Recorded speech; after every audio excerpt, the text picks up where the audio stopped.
Hi guys, Sunday பார்த்தீங்கன்னா எல்லாம் சாப்பிட்டாச்சு.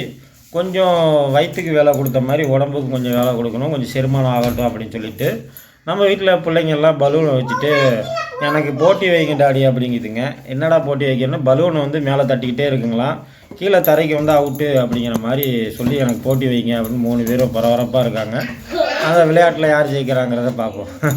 எங்கே ஸ்டார்ட் பண்ணுவேதோ போச்சுடா, பாப்பா அவுட் ஆயிடுச்சு.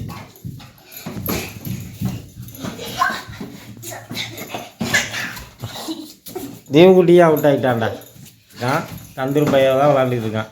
அவுட் ஆகிட்டான்னா கீழே போயிடணும். அவனை டிஎஸ் அண்ணன் மட்டும்தான் விளாண்டுக்கிட்டு இருக்கான்.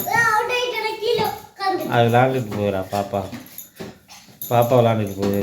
அதுக்கு விளையாடணும்னு ஆசை இருக்குது, பட் என்னன்னா அது தோற்று போயிடுதுடா. அங்கே பாரு, விளாடு அங்கே ஒருத்தர் சோலோவாக விளாண்டுக்கிட்டு இருக்கான். நீ என்ன பண்ணிக்கிற? கீழே போட்டு விளாடு. கீழே போட்டு விளையாடுற விளையாட்டு யார் அப்படின்னா வந்து விளாடுங்க. கீழே போடாத விளையாட்டுன்னா அவன் மட்டும் விளாண்டுக்கிட்டு இருப்பான். என்ன கீழே போட்டு விளாடணும் அப்படின்னா அவன் மட்டும்தான். போச்சுடா, யாருக்கா வெடிச்சிச்சு, அவுட்டு. நீ எல்லை கோட்டை தாண்டி அங்கே போனதால் அவுட் ஆகிட்ட. நீ தான் வந்தா. ஓகே, வின்னானது என்னுடைய பெரிய பையன் சந்துரு விஜய். இவன் தான் வின் ஆகிட்டான். டிவிஎஸ் பாண்டி. டிவிஎஸ் நீ நம்பர் 2. நம்பர் 3 எப்பயும் போல் மைக், வேது மைக். என்னோட மைக்கு வேது மைக், இது வெள்ளை மைக் நம்பர் 3.